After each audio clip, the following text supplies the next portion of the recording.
Okay, recording has begun. I'm just going to read and ground us in a land recognition. I'm going to do it in French. Ce soir, la Commission scolaire de Victoria est située sur les territoires traditionnels des Premières Nations Songhees et Esquimalt. Nous reconnaissons et manifestons notre gratitude de vivre, apprendre et travailler sur leur territoire traditionnel.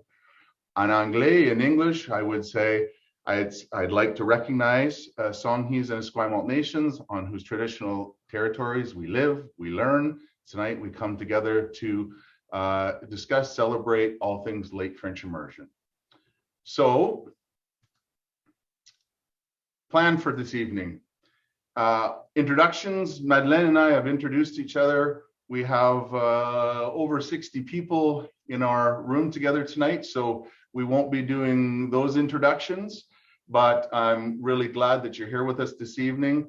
Our overview of what's going to be happening, we're going to discuss what late French immersion is. We're going to have talking about registration procedures, how it works and how we get into late French immersion. We're going to show a little bit of late French immersion. We created a video last year that is on our website, and certainly if you've seen it, you're going to have an opportunity to see it again, or maybe take a break and grab a tea or something like that. But we're going to show it to other people, and you can rewatch it another time. It really does show the feel of late French immersion, a late six in a middle school is. And then Q&A questions. I will stay on, Madeleine will stay, and we'll answer all of your questions that you might have around late French immersion, any concerns you might have. So we won't leave this evening until we have those questions, until we answer those questions.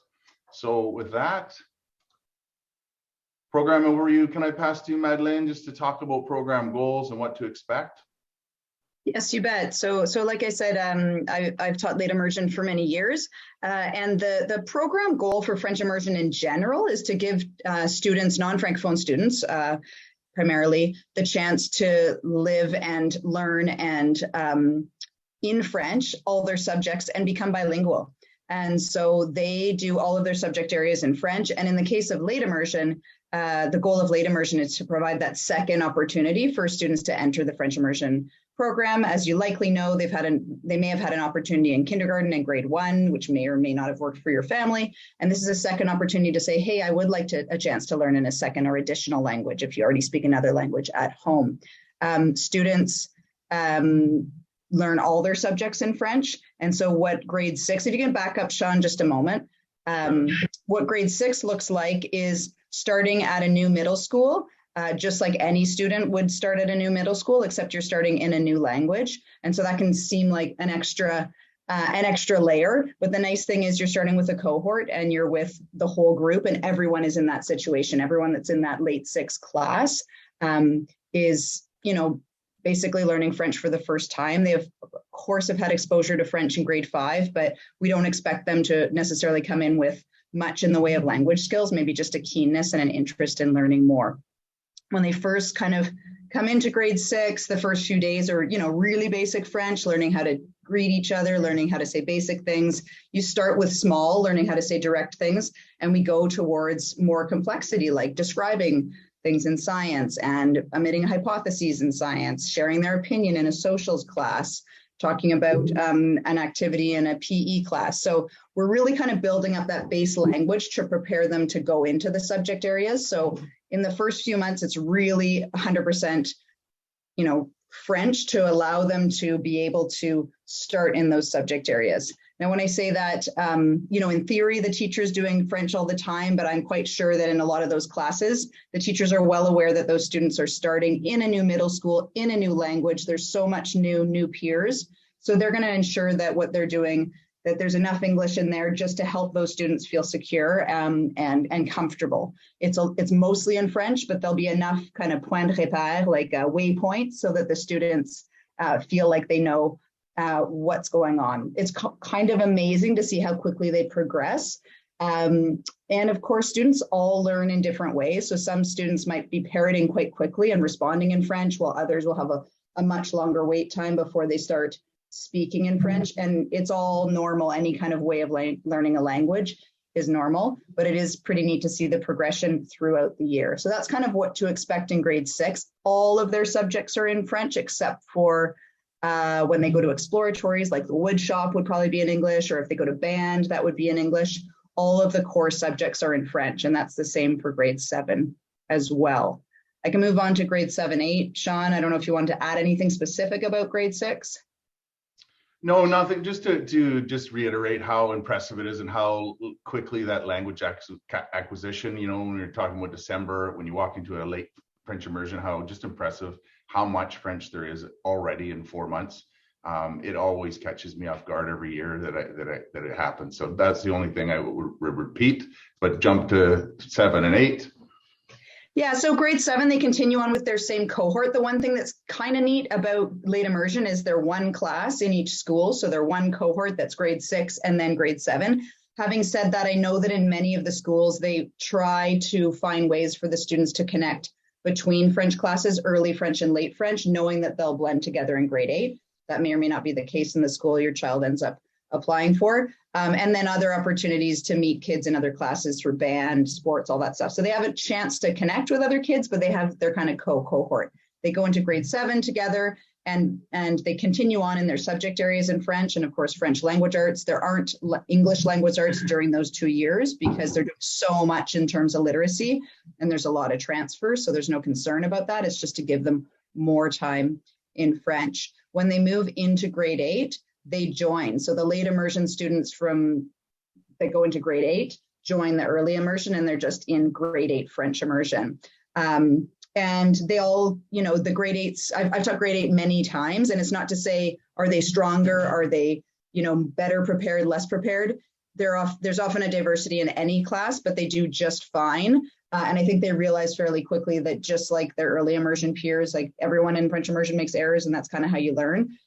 So I think after a couple months, they start to feel really comfortable. And maybe the biggest difference with joining their early immersion peers might just be their vocabulary might not be quite as vast because they haven't lived as many years in French, but they do just fine. And then they go beyond in high school. They're just in French immersion. So that's sort of what to expect in those first couple of years when they're in late immersion. And regardless of, so that was the main thing. We've sort of had a lot of the same questions come back year after year, and we realized we could do a better job in informing people about what French immersion is like. It's one thing to talk about it on a Zoom call, but we thought that it would be helpful to put out a video so that you could get a better sense of what is French immersion, what to expect for our students. So that's something we put together last year, and I think the goal was to play it tonight. Some of you may have already seen it, some not. But I think that we will play it now, and you'll hear from students and teachers and parents what to expect in late immersion. This is a full COVID video. So this is late immersion even with a mask on, which was also amazing to see these kids. Can you give me a thumbs up for the sound too? Yeah.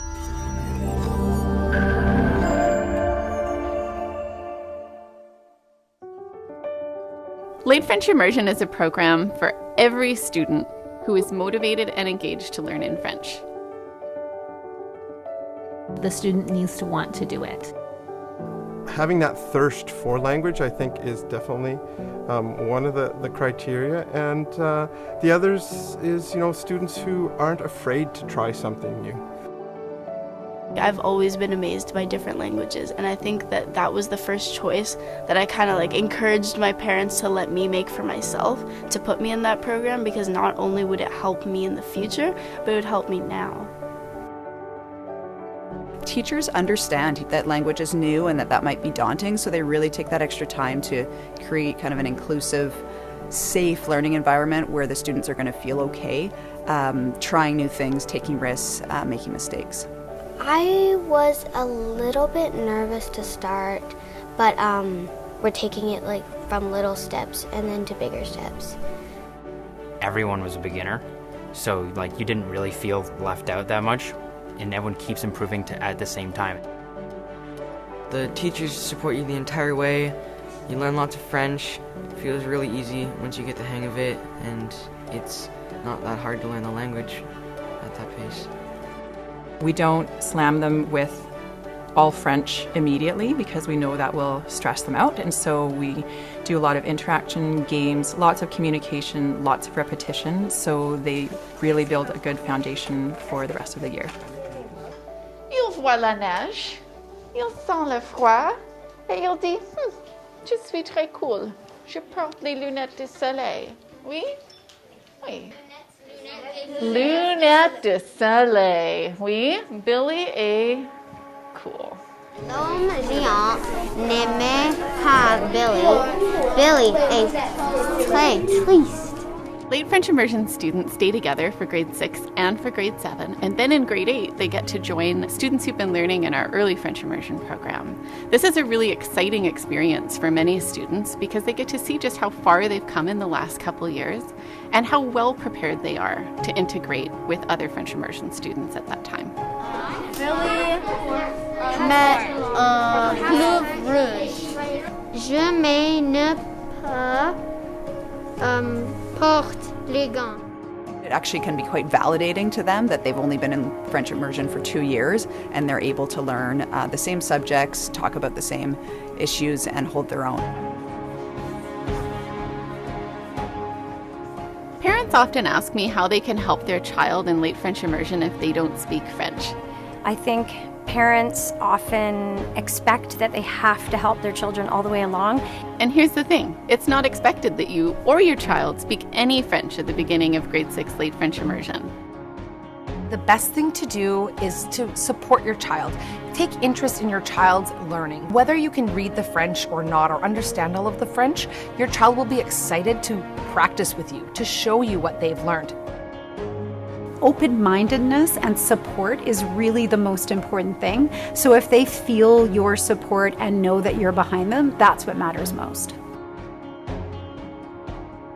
Sometimes families want to know if choosing a late French immersion program will negatively impact their child's development in English language, which is such an understandable question because we don't do any English language arts in grade 6 late French immersion or in grade 7. The answer is no.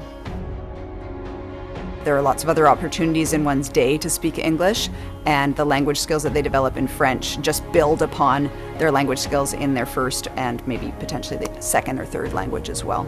It's another language. I'm learning too because English is not my first, so it has been a super good experience. No, je ne mets les lunettes de soleil quand il fait froid. I personally already speak English and Arabic. Those are my first 2 languages, and I just really love exploring other languages. We often have students who speak other languages at home, and it just adds to the richness of language learning, and it often develops more curiosity for those other languages by all the students, so it's just a welcome addition to our language program. French has helped me to pursue Spanish, has helped me to pursue other things, has helped me even in the place where I work, where French is kind of the main language. I really enjoy French immersion.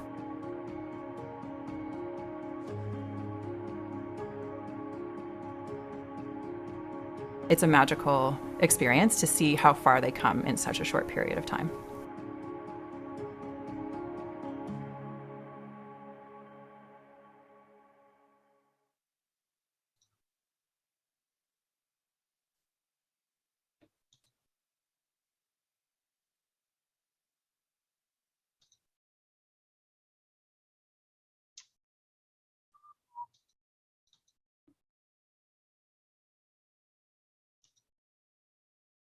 So I hope that video gave you a sense from students' perspectives themselves. And as you noticed, there were students in grade 6 talking about their very recent experience, just starting to say a few things, and then students near the end of their French immersion experience in grade 11 and 12, reflecting back to having been in late immersion and where that's led them now.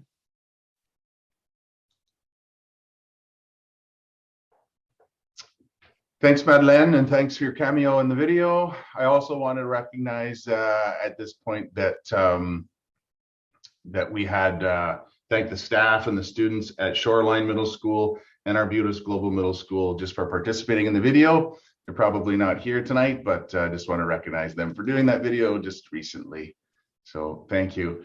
I think everything, just a few items for registration right now. We have, and I'm going to speak to about it, those people that are here to discuss some Cedar Hill specific questions. I promise that I'll stay on and answer those questions at the very end, though I do want to go through the questions about late French immersion in general. First, so we have late French immersions at Arbutus, Central, Lansdowne, and Shoreline Middle Schools. Registration online is January 23rd to the 27th. If you haven't been already, I suggest that you go to our website, SD61, and there's a tab there that you can pull down. I'm going to stop sharing this now.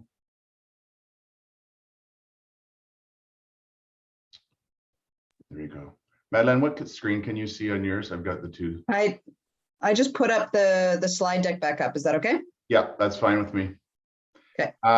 Yeah, so absolutely. So on January 23rd in the morning, if you're interested in you'd just be, there would be an app on our website under registration, and you click on the app and you will be registering for your catchment school. If you're not sure about your catchment, it's also a really good idea to go onto that website on the same pull down under registration, and it'll work you through school locator, what your English catchment school is, and what your French catchment school, and in some specific cases, also what your late French immersion school is. So that you just plunk it in and it tells you exactly where. Alternate choices. When you're applying for a late French immersion class, some of our schools do fill up or have filled up in the past. And so it's really wise when you're going through that application process to put down alternate choices. So if you, for example, if you apply to Lansdowne, which is one of our schools that does fill up year after year, to put down which other late French immersion might work for you. Would it work for you to drive or catch the bus to Arbutus? Would it work to go to Central or the two schools? So really wise to put that alternate down, because if it does fill up, then I'll be looking to place you in one of those alternate choices. Anything to add about registration, Madeleine? No? Okay, straightforward. I think that may be our final slide, and then I'll start just taking Q&A questions. Can you unshare, Madeleine, or stop sharing rather, just so we have, thanks so much. Perfect. Okay, so that's just a brief introduction about late French immersion. Hopefully some things were answered in the video. Hopefully some things, as Madeleine described, about the experience of going to grade 6 and then 7, and then combining into French immersion in grade 8, gave you some answers. Are there any questions at all about registration, about what late French immersion is like, any concerns you might have as a family? Christina. I have a question. Yeah, sure. I've got to go. I'm going to start with Christina, and then it appears to be Richard would be next. Hi, Sean. Our catchment school is several kilometers away, not on a direct bus route, not on a safe biking route or walking route, because I'm not going to send my 10-year-old child downtown to Pandora to switch buses to get to Shoreline. So my primary catchment school is not an option. Now, you said at the trustees meeting on Monday that Cedar Hill would be on the registration form, but then we found out that on the registration form, it's on there as a question and not as a direct option. How do we get Cedar Hill on the form as a direct option? Because through our grassroots polling, and if anybody wants access to the survey to put in your interest for Cedar Hill, I can share it in the chat. We have 24 families of grade 5 students already saying that they are interested in having their child go to Cedar Hill, which is enough for a cohort. So how do we get Cedar Hill added onto the form to be able to get a viable, equitable assessment of if families are wanting their child to attend Cedar Hill? So I'm just going to briefly answer this, and then I'll have a part B of it as well. Right now, the spirit of tonight is really about introducing our families, all of the catchments to late French immersion program. We had that opportunity in front of the board to ask them to reconsider decisions they've made. For those people that are not aware of what we're talking about, the elephant in the room, for some people, some agenda tonight is that last year, the decision was made to close one of our sites for program of choice. So late French immersion is a program of choice. And previously it was at 5 different locations. And last year we closed one of those locations. And no community is going to be happy with that. Everyone is going to be upset about accessibility. And I do understand that. I voiced it the other night. I appreciate that. So what I'm going to say, Christina, is I'm going to hold your question. And I promise you that I will not leave tonight until I answer a question that I've not answered for you. And I'm also going to ask you that you respect the spirit of tonight and that we're trying to introduce all families and all catchments and all people to late French immersion as it is as a program of choice. So can we do that? Can we wait and leave? And I promise you, I won't leave. I won't hang up. I won't not answer things and I won't avoid things. I will answer them. And I'm asking you till the very end. So if you have a question that is not related to closing of Cedar Hill as a site for late French immersion, can you please ask that now? And then I'll be happy to answer them. And again, just put them to the end because we'll have a chance to do that. And then everybody doesn't have to stay around if they don't want to. So I don't know if this is in order, forgive me. So I have Richard, Dawn, Raj, and then Madeleine, and then Lisa. Thank you. Richard. Hi, thanks, Sean. Looks like there's a couple other people in the chat that want to know the same question I am asking, and that's around the demand. Like I know in the past there's been a waiting list, and so I'd like to understand how that waiting list works. And I'm guessing that you don't know if there's a waiting list for certain schools yet because registration has just started, but can you maybe explain that, Sean? Yeah, absolutely. So we have the 4 schools right now, and historically you can look at which ones fill up. Lansdowne is the school that usually fills up. That is the population just around there. And then other ones are can sometimes fill up, sometimes not. Central, sometimes not. And Shoreline, we've had space historically. How the wait list works is if you're applying to that, and if you're in the French immersion catchment. So it's very different. People ask me about that all the time. There's an English catchment, and then there's a French immersion catchment. And so then it goes under priorities, Richard. So if you're applying to that school, if you're on the wait list and you're in catchment, that is the school you should be going to.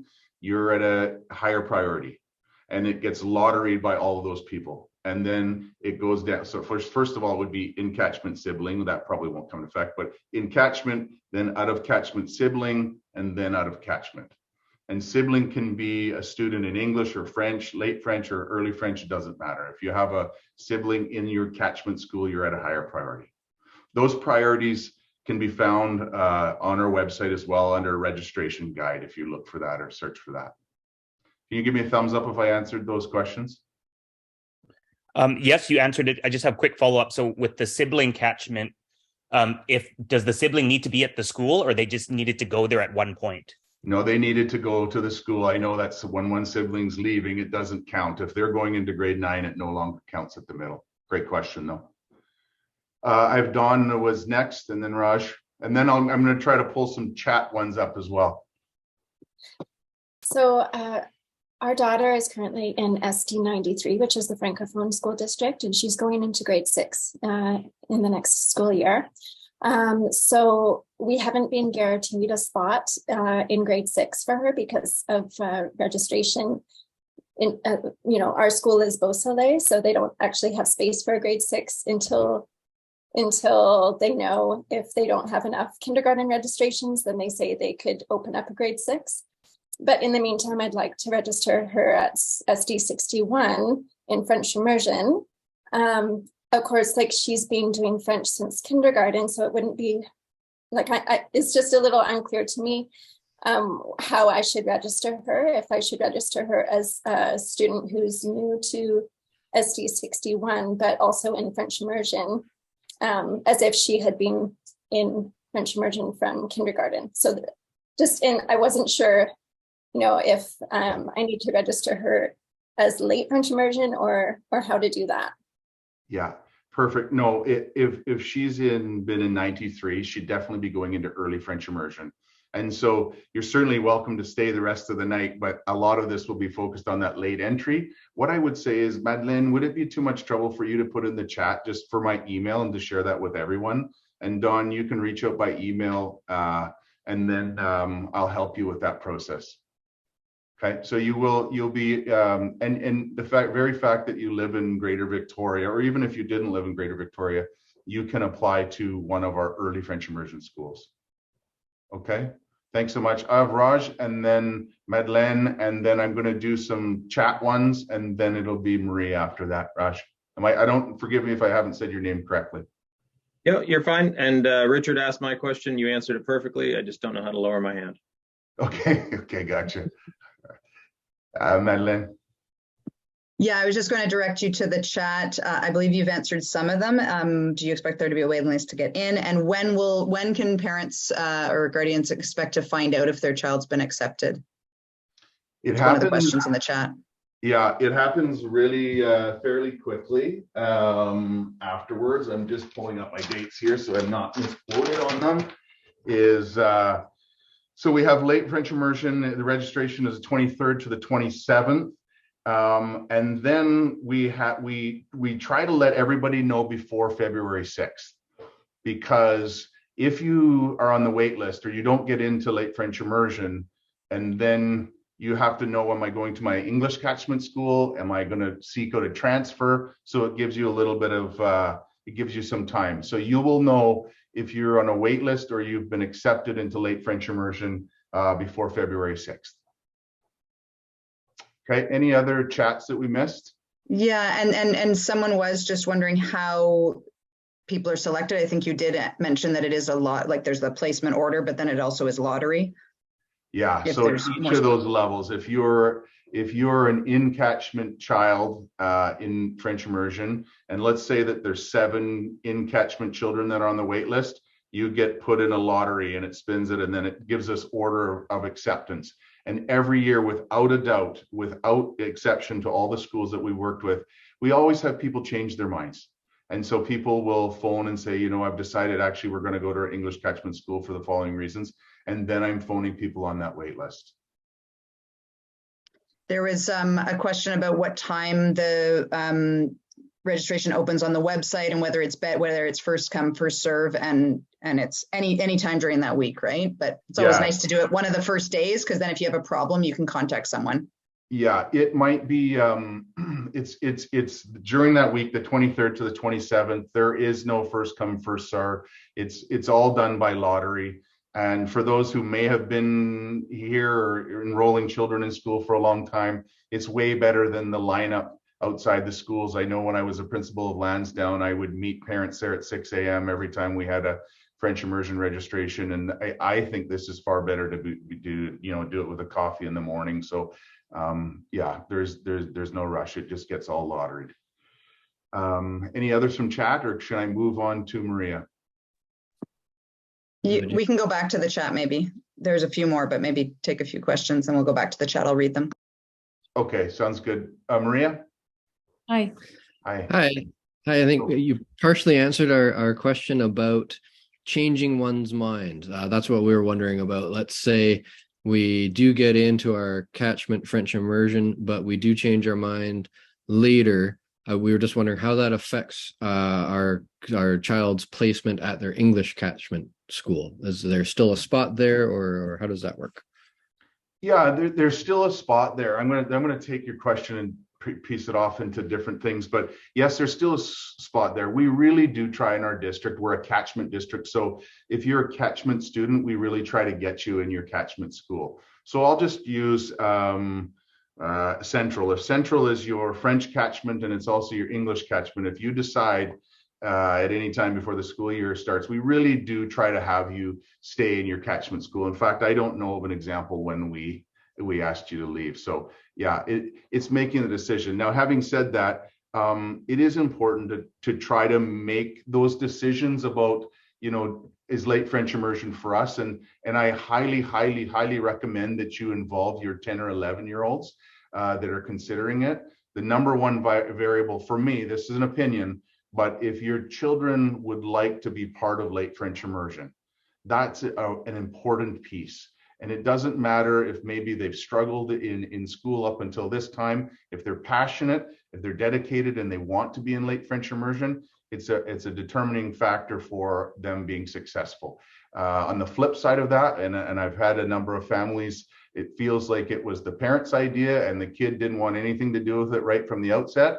I've seen bad results from that. And then it's, Mr. Powell, can we shift them into English mid-year or grade 7? And so please involve your children in your decision making. Of course, you're the parent, and it's really important that they know perhaps what they're getting into and what that means as best you can.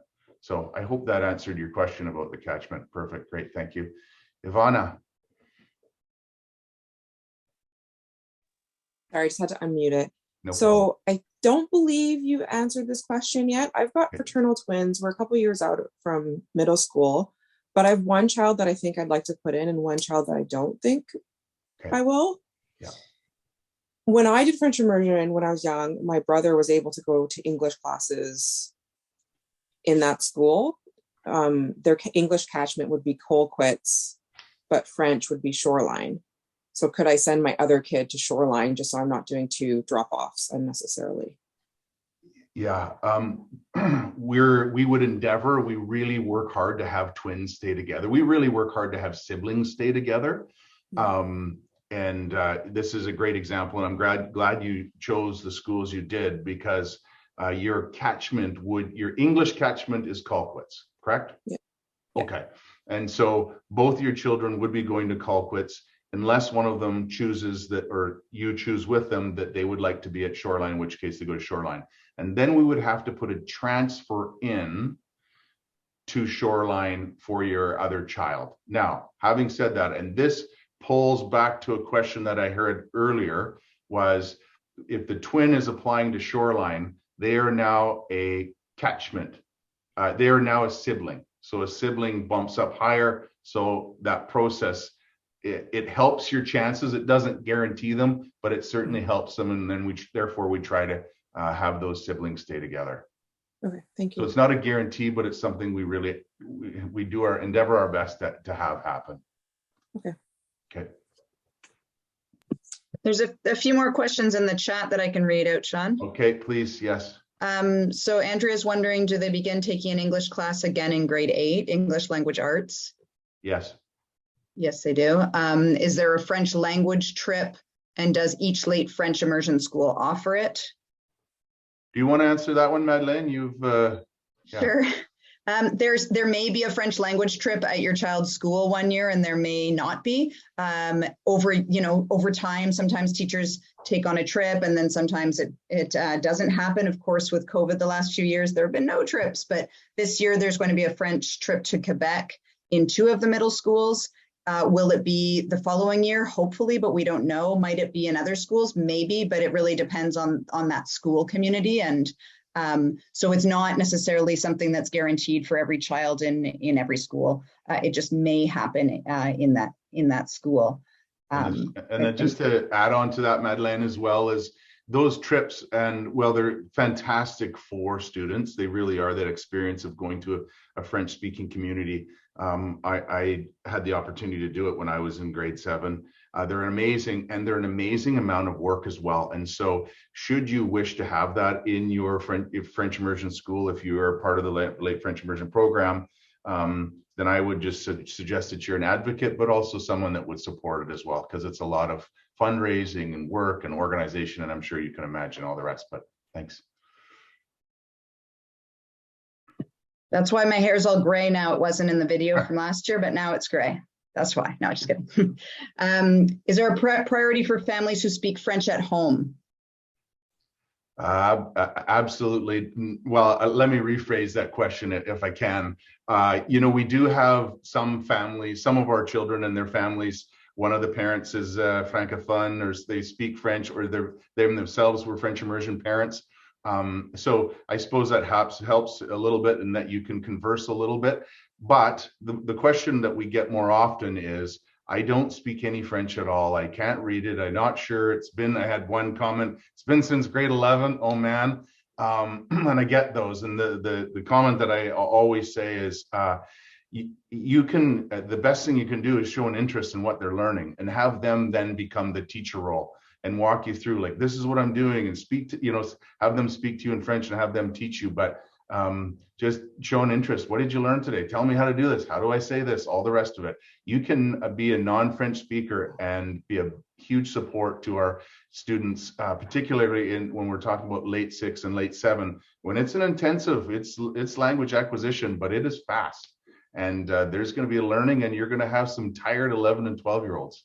And I know we have some parents in here and that have older children that have gone through it, and by all means jump in and either support or deny that.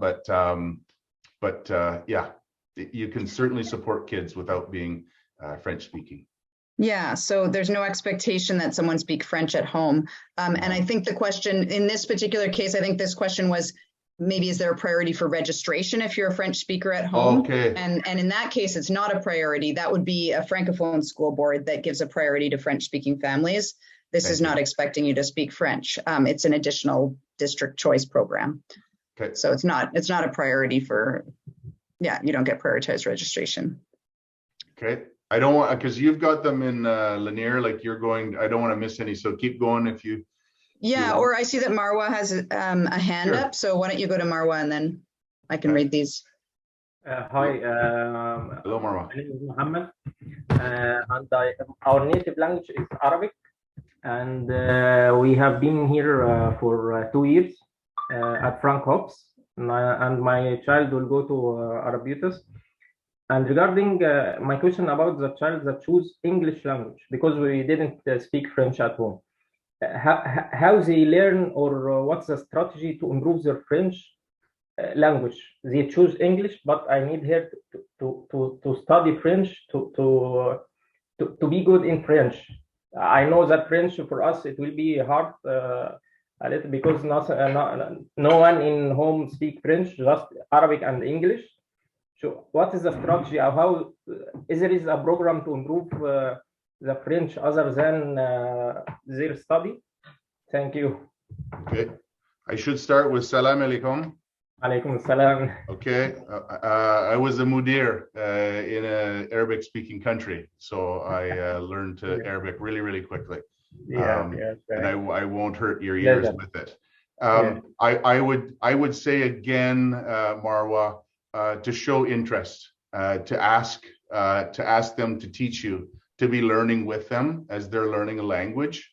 It's quite empowering for 11-year-olds to be sharing with their role models or their adults that they actually know something that the adult does not.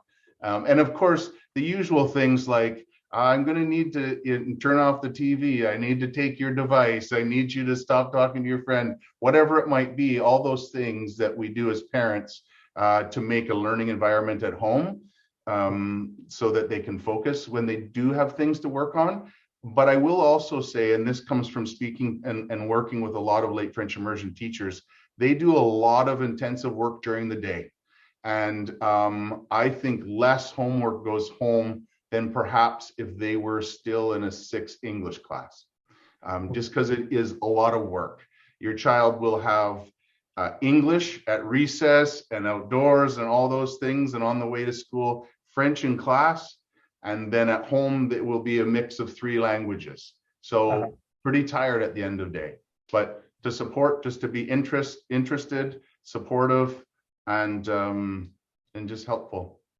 Okay. Shukran. Thank you. Okay. Thank you. Shukran. What is the next chat that we may have, Madeleine? Yeah. So do the late immersion students have recess and lunch with the English students? I can answer that because I've been at middle school for middle school for a long time. Yeah, they absolutely do. So they have lots of opportunities to connect with kids in English. Obviously, they spend their course time with that late immersion cohort. But if they join the band, if they join the volleyball team, they have opportunities to connect with kids in English. So if they have their pals that are staying in English, they'll have chances to reconnect. And regardless, it's really a great thing to encourage your child to get involved in different things, because it may be that in that little cohort, they make a few friends, but it may be that they're kindred spirit is in another class, but they meet them through a club that they join. I have 2 kids in middle school, and they've met some of their best pals by just joining different things, whether it's band or Battle of the Books or rugby or whatever it might be. Is programming same at all late French immersion schools? I can start that one, Sean, and then maybe pass it to you. Sure. Obviously, every school is a little bit different. Every teacher is going to choose things a little bit differently. Every teacher is going to follow the same curriculum, or provincial curriculum. And one thing about the late immersion teachers is they're really tight. They're possibly the model of collaboration in our French immersion program, and they get together. They're getting together actually this Friday for the whole morning. They meet. They have a shared collaboration drive, like working drive that they work on. They kind of set goals. They say, what do we need to work on? Who are our new teachers? Let's bring them into the fold. How do they need support? What support do they need? They really work to support each other. So that's not saying that they're all teaching the same thing on the same day in the same way, but they ensure that they kind of connect and say, well, what's the best way to achieve this this learning in socials in grade 6? How can we work together to do that? So I think they do align. A lot of the programs align, and they help each other out, which is great. So even the newer teachers get swept right into the fold of that group. I'm the really program is similar. Yeah, I'm really glad you talked about how our late French immersions teachers all get together in that tight-knit group. It's a bit of a community with late French immersion. And part of that is in middle school, when you're a late French immersion teacher, there's only 1 or 2 people that know what your life is like. There's only 2 people that are doing it the same way. So it's a unique position. What is our next question? If it's a lottery system, is there any rush to register early or any time between 23rd and 27th? Anytime between 23rd and 27th. Yeah. Next question. If the shoreline enrollment is too low, is there any chance it wouldn't happen? Is there a minimum number? There's not a minimum number. There has been what we're looking for is a class size of 23. That's ideal. That's our minimum guideline when we're looking to build classes or when the school gets another teacher, or when we have to collapse classes if they're too small. So 23 is the number we're looking at. Shoreline has been under that a lot in the past 10 years, and same with Cedar Hill as well. So we are trying to have a viable program where year after year we have healthy numbers, and that's what we're looking for. So I don't foresee that being a close that would closing any programs. If anything, we're revisiting and looking at numbers for all of the entire school district. Next question. My son entered Frank Hobbs in March 2022 and is still registered as an international student. Should we make a different registration for French immersion? Nope. If the child is an international student, no. If they're registered in SD 61, that's fine. Correct. Okay. If your child doesn't get into their in-catchment school's late immersion program, will they automatically be registered for the regular English class? Yeah, they're already pre-transitioned into their English catchment school. So the English catchment school is expecting them. And if they go to a late French immersion school, then we have to communicate. I communicate that. But yes, you should have received a letter, I believe last Friday, saying this is your child's catchment and this is where they would be going. So yes, they've got a seat. If late immersion really doesn't fit for my child after trying it for part or full year, can we transfer them back into English? Our catchment school is central. The quick answer is yes, we can. We have. I certainly have as a principal. I was a principal at Arbutus Global and Lansdowne. We have done that.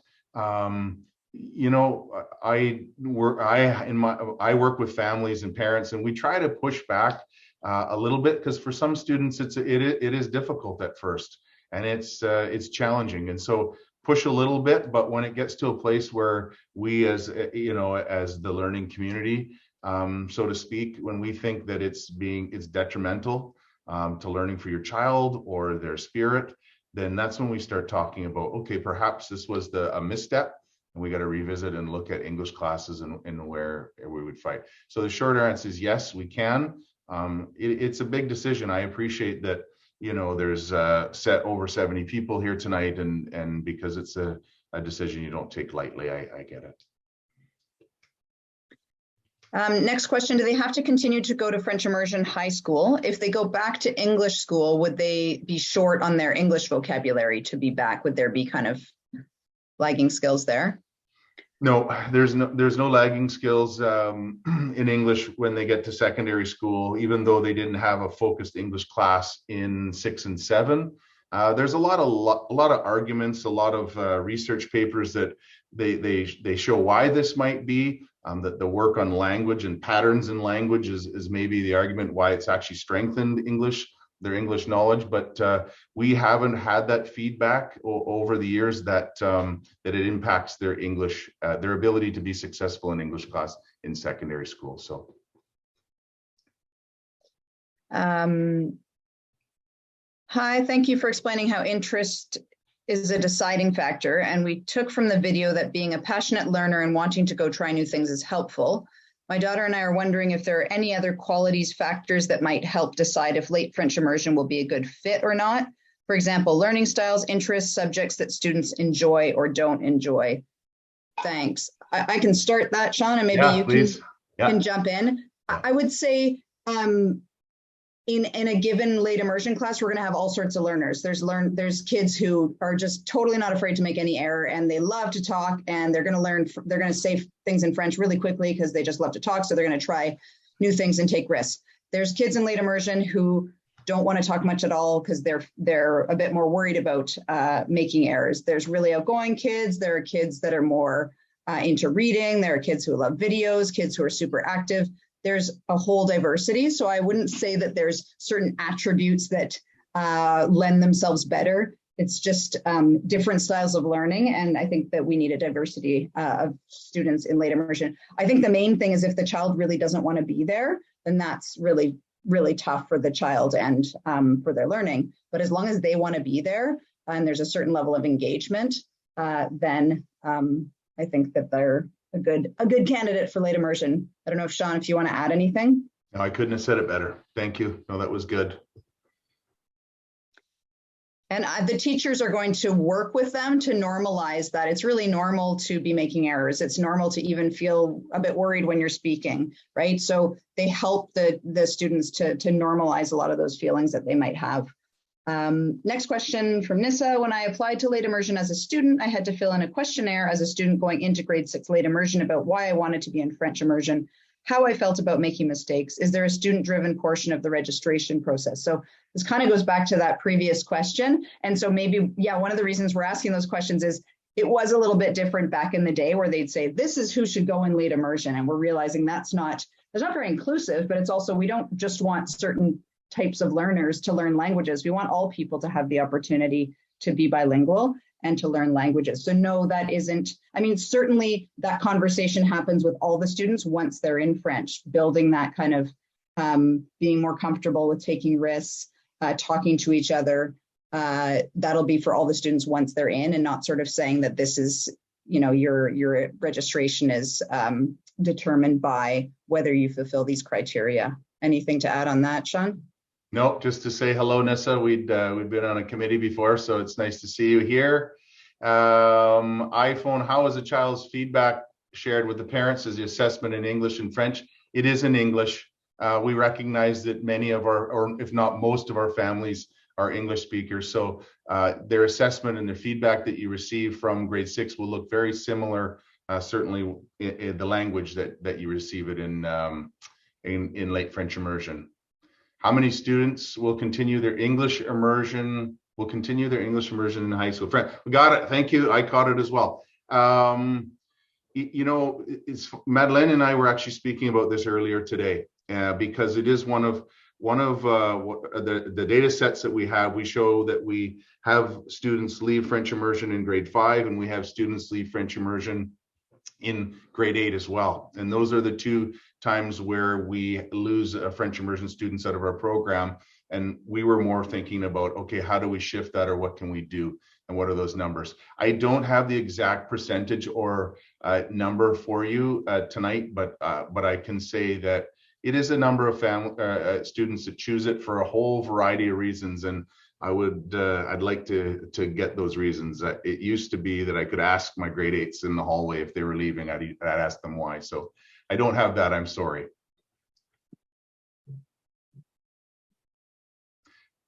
It looks like we've come to that. So Sophie, audio question. Yeah, I have, I don't know, I would love to ask this. Just, I have never went school in Canada, so my English not that great, so I apologize for that. No. And then they are going French immersion in middle school, and then if they do decide continue go French immersion high school, and when they try getting the university, the test will be in French. Is there any difference between the case from English school or French school, like how that works? Yeah, it's a great question. As our students, if they continue in French immersion, I have 2 teenagers that are in secondary school right now. As they continue through secondary school, they actually reduce the amount of French they have year after year. So they start in grade 9, fairly similar to grade 8, and grade 10 reduces a little bit, grade 11 a little bit, and then grade 12, I think, is it 2 blocks a year, Madeleine? Do you know for sure? Maybe just one even, I'm not sure. One or two. So by the time they get to grade 12, our goal was for them to be functionally fluent, that they could speak English and French. And a lot of their day is in English now. A lot of their academia is in English now. And so they do have to write an assessment for their dual dogwood for being deemed functionally fluent in grade 12. Their applications and progressing into post-secondary university college will all be in English, like any other child that was never a part of French immersion. I hopefully understand right. So when they go to high school, even they are in French immersion, they will learn English? Yes, they'll learn more and more English in secondary school. Okay, they catch up, and at the end of the day, when they try to apply university or college, they are using English. Yes, correct. Okay, thank you so much. You're welcome. Any other questions about the global topic of late French immersion, what it is, how to register, any concerns that you might have? Nissa. Oh, hopefully, yeah, I've unmuted myself. Yay. I just wanted to, hi everyone. I'm a parent of 2 French immersion students, and as Sean has said, I'm one of the parent reps on the French Immersion Advisory Council. I think that's what we're called. We are, yeah. The district. And I just want to say to parents who are considering this, I was a late immersion student. I started learning French in grade 6 and went through, and I would say that as far as like, je suis quand même bilingue maintenant, peut-être avec un mauvais accent, but I learned enough French to be conversational. I've worked in Quebec. It was enough French that if I had wanted to continue in French in university, I would have been prepared for that. But equally, I've finished my university in an application process all in English. So I would say it's a wonderful opportunity for your students. It's definitely a challenge. Your child will be tired. But to be honest, like it's the program is so geared to supporting the students and learning, and kids are just sponges. And for families who don't speak French at home, my parents didn't speak French fluently at all, and they were still able to support me even without the internet. You know, but my dad was translating Asterix comics painstakingly with a French English dictionary so that we could read the French books that were coming home and playing games in French and that sort of thing. So it is, you know, if you're committed and helping your student learn, it's a wonderful experience. Thank you, Nissa. Much appreciated. Testimonial not planned, everyone. Just happened. Fluid. Thank you. Amy. Yeah, thank you. I just wanted to add to, I was a late immersion student when I went through school, and we've had the great opportunity for our older son to go through late immersion. And I just wanted to really give out a shout out to the teachers, the late French teachers in the district, who do an amazing, amazing job. And when we talk about different learners, we've also noticed that in our son's class, within the class, there's a lot of peer support. And so now at grade 8, the really strong students are helping those who need a boost. And it's just a great way to have support from their peers and their teachers. So yeah, that's a real shout out to the teachers in this district. Thank you. And thanks for mentioning the peer support too, because that's a real thing. Even in late 6, when they start, they kind of lean on each other as they're going through that journey. So appreciate that. Any other questions? Is there, Madeleine, anything in the chat that we missed at all? Yeah, there's one more question. My connection keeps going in and out, so hopefully you hear me. It was mentioned that it is a good idea to list a second school as a backup. If our closest second choice school is Lansdowne and there is often a wait list there, is there any point in listing it as a backup choice school? I think there's a point of listing it. I think if you're looking at your alternates, to put the ones that work for you and your family, because Lansdowne, we've had years where there's 27 or 28, or I've even, had years where it was full and then 3 people changed their mind. So I don't think it doesn't waste your time to put it down. If it's moot, then I just move to the next one that you've indicated that works for you. So. Are there any support? Is there any support available for non-French speaking parents? That is a great question.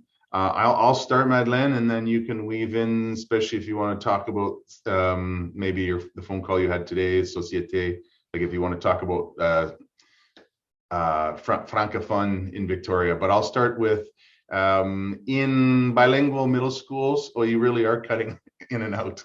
I can tell you by in middle schools, we have had evenings. The schools that I've been in, we've had evenings where we've had some French guest speakers, dances, that type of thing, to try to infuse French language for the parents as well.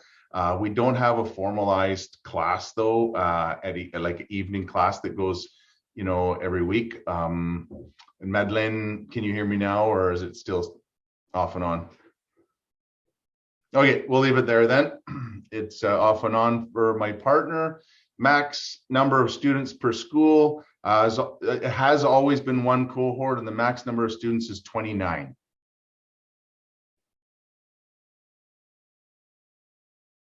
Any other questions in the chat? Any hands moving up? Just a quick question. If you have more, do you have students who are not getting into French immersion because they are all full? We have in our kindergarten for sure, we have people on a wait list. And then for those families, same process. I offer put alternates, and I ask families if they'll go elsewhere. Grade 1, same thing, and late French immersion as well. There are families that make the decision that they want to go to the closest school, and they don't wish to go to a school that's another catchment. So they make that choice, and by that, yes, it's they don't go to French immersion. So only by choice, not by a lack of space. There hasn't been a lack of space, Aaron, as far as I've been involved. This is my 2nd year. I did work closely with the person who was in this chair before me, but no, not for a lack of space. There hasn't. Yeah. For registered kids, will they get a chance to meet as a group and meet each other in the spring as part of a grade 8 day or another time, or get a chance to list to connect? We have a day in May. It's like the 3rd week in May where our students get to go to their schools as a transition day. And in that day, they may get the opportunity to meet as the late French immersion cohort. They also may not. They might just experience the school. So I would say probably not. Most of them will meet the first day of school. And as 29 late French immersion, how many early French immersion in school versus English? It's the same. 29 is the same number for English early French immersion. 29 is the number It's the maximum number. If I have designations in the class, I reduce that number. So 29 is the very maximum, but that's the same in any grade 6 classroom. Lisa. Thank you. I think you just started touching on that with the, you'd said 23 is the ideal number, and I wholeheartedly appreciate ideal numbers versus max numbers. And then I understand the designation piece and the necessity to reduce that number too. If there aren't designations, would you consider the school full at, let's say, 23 or 24, or would you allow up to 29 within the catchment for children that are catchment applicants at that given school? Great question.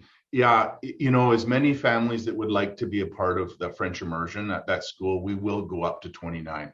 And that does make for a large class, and that does, it's busy and it's big. And when, I was at Lansdowne for 5 years, that was the common size, was 28 students in a class, and it's big. And I've also seen very, very successful classes, with that size. So yeah, we would take students and the people that want to come in. So the schools where I've had low numbers, that is the interest that's been there for that particular year. Designation, I won't go too far down this one, Adrian, but essentially it's when a child has a learning disability and requires additional support for them to be successful. So learning disability designation, forgive me for using lingo that's not commonly used. As a school, well, a little bit far, would there be any school buses? No, we're a district that doesn't have, we have 2 or 3 school buses, but they're used for field trips and that kind of thing. We're not like rural school districts where they have school buses that pick up and that type of thing. We don't have school buses, and we won't be moving that. Yeah, thank you, Christina. There are exceptions, and so your class of 29, if you're going into woodshop, that's considered an exploratory. And this is getting into the weeds a little bit. And so then I have to separate that late French immersion when they go into woodshop, for example. There would be 2 different groups at 2 different times, or 2 rotations of it. So I can't take the 29 students, for example, this is the largest possible class, and put them in a woodshop class. Does that make sense? Can you just give me a thumbs up? Yeah. Lisa, is the hand stuck, or do you have another question? It's okay if you do, that's fine. Sorry, no, I don't know how I hadn't figured this out after 2 years of Zoom. I'm all good. Thank you. No problem at all. You're welcome, David. And by the way, if you've got your questions answered and you feel satisfied, do not feel like you're being rude at all, just saying goodbye and checking out for the evening. I understand the demands on families and stuff.